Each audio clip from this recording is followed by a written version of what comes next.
dia! Já tomou o seu café?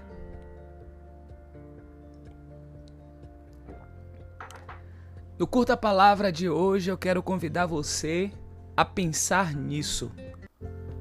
A compreensão que tenho com os outros não é senão fruto do aprendizado com aqueles que foram compreensivos comigo. Espero que você esteja bem. Estou passando aqui nesta terça-feira para a gente retomar e concluir nessa semana a carta aos Romanos. Tem sido uma experiência riquíssima, tanto das nossas intervenções a partir das leituras e breves comentários, mas sobretudo pela participação, reação de vocês nos nossos comentários e perceber como é que o texto chega em cada um nas suas circunstâncias próprias e as percepções que cada um tem em relação a esse belíssimo texto que nós estamos lendo juntos. Hoje nós vamos ler o 14º capítulo da carta aos Romanos. Vamos lá?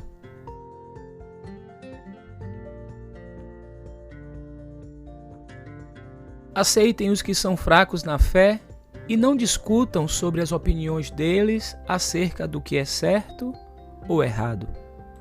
Por exemplo, um irmão crê que não é errado comer qualquer coisa.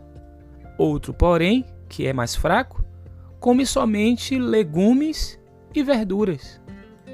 Quem se sente à vontade para comer de tudo não deve desprezar quem não o faz.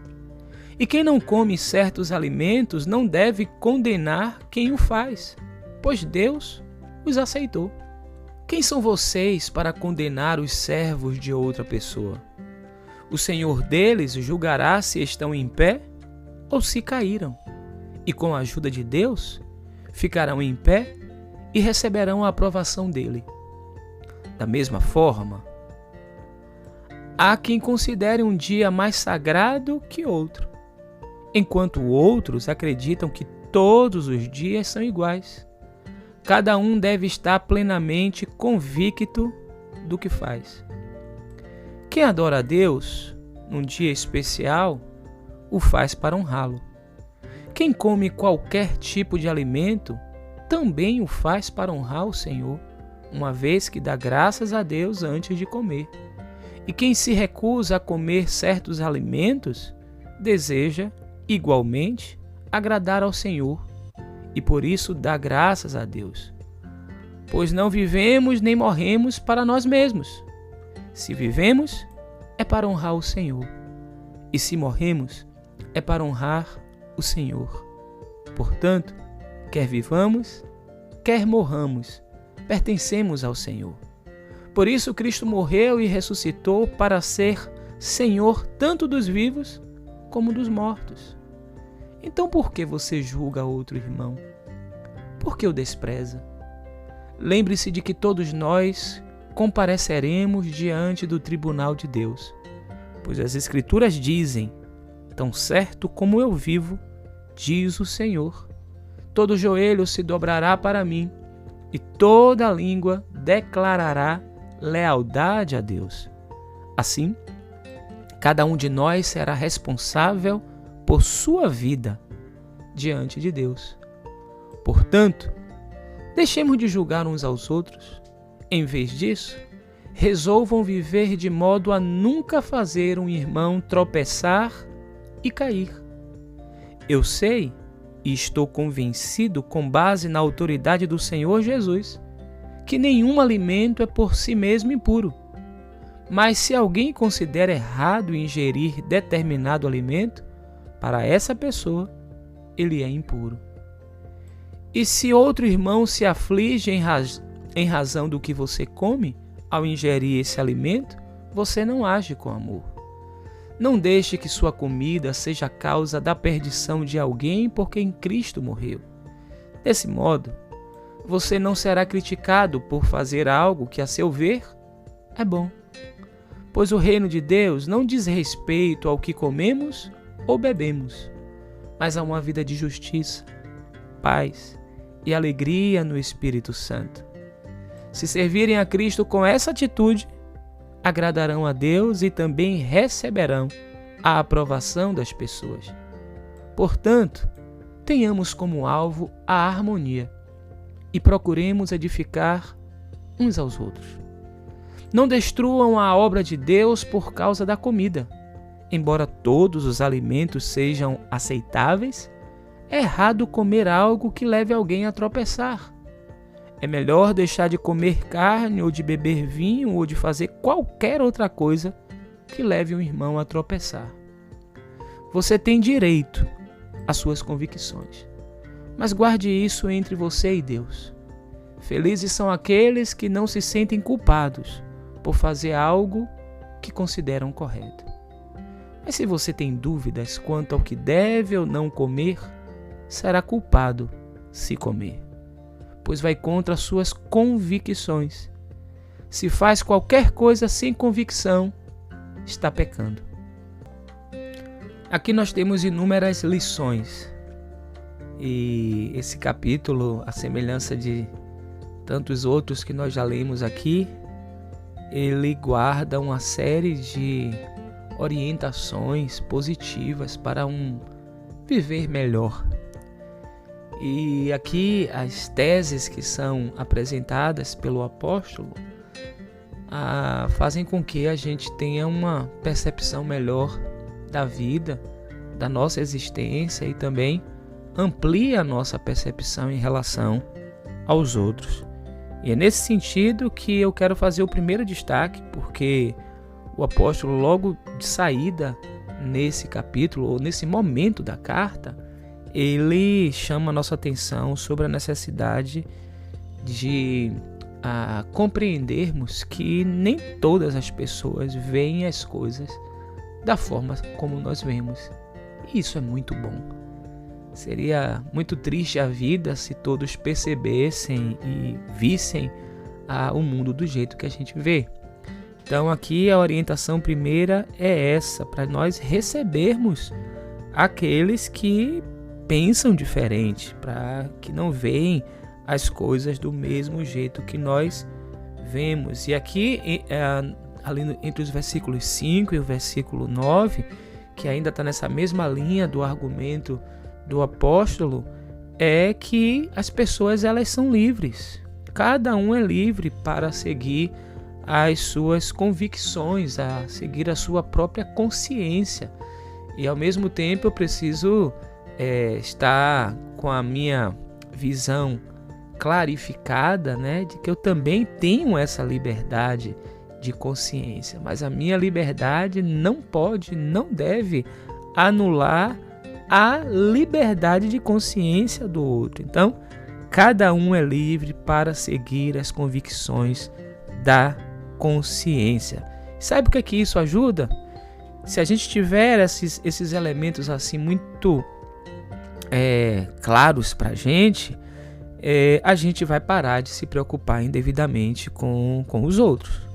E eu falo de preocupação aqui não no sentido de cuidado, né? É preocupação no sentido de fazer da vida do outro o objeto das nossas inquirições. Então paremos de nos preocupar indevidamente com os outros. Sabe por quê? Porque a gente já tem coisa bastante para cuidar da nossa própria vida. Já temos muitos aspectos para se preocupar. Portanto, deixemos de lado essa atitude de querer decidir o que é certo para o outro.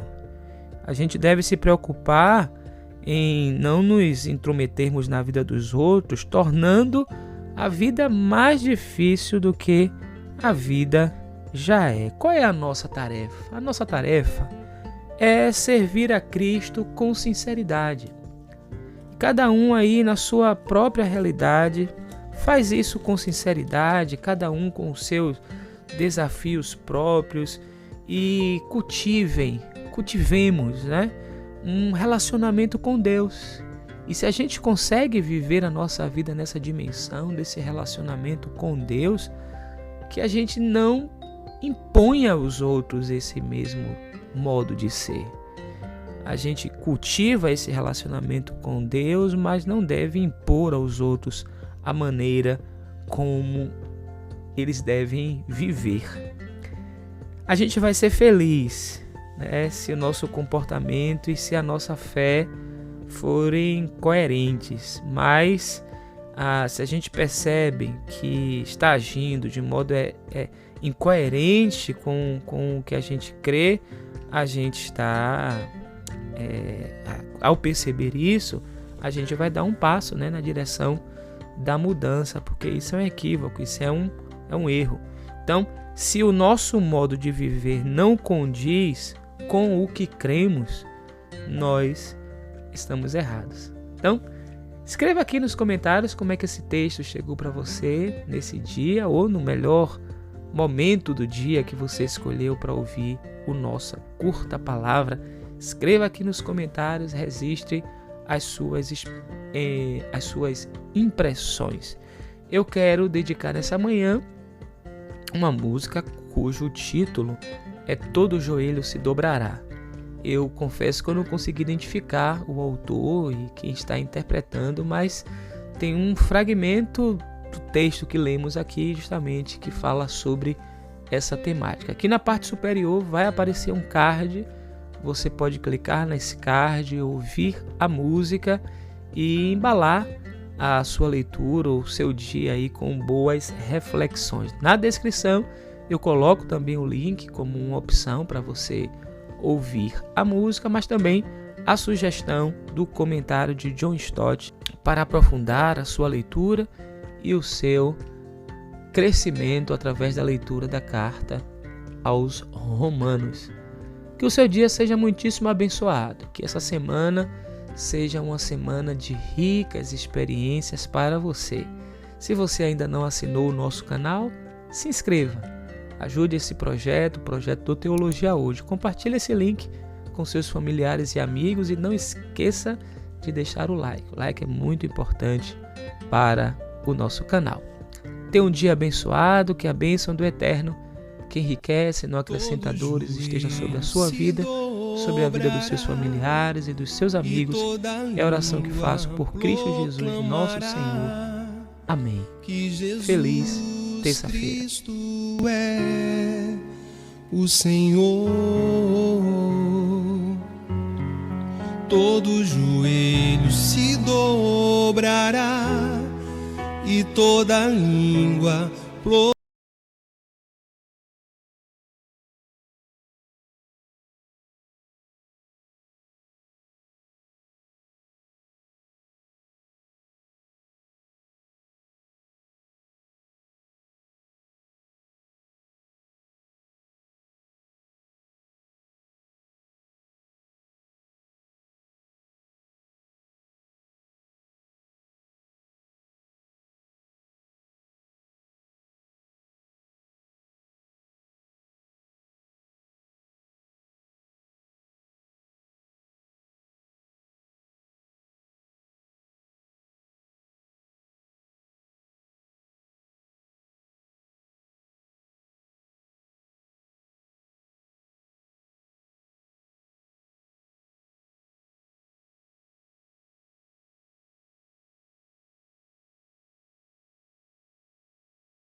tem um nome, é Jesus. Nada poderá me abalar, nada poderá me derrotar, pois minha força e vitória é Jesus.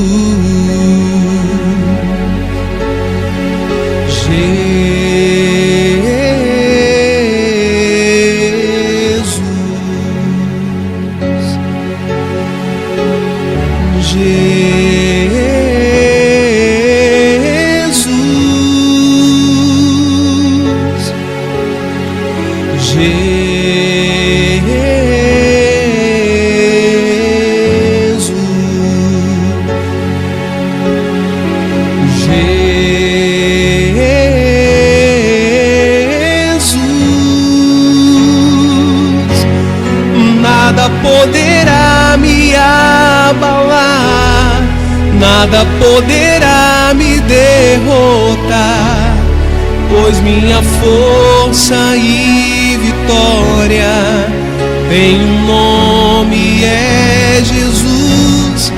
Nada poderá me abalar, nada poderá me derrotar, pois minha força e vitória é Jesus. Pois minha força e vitória é Jesus.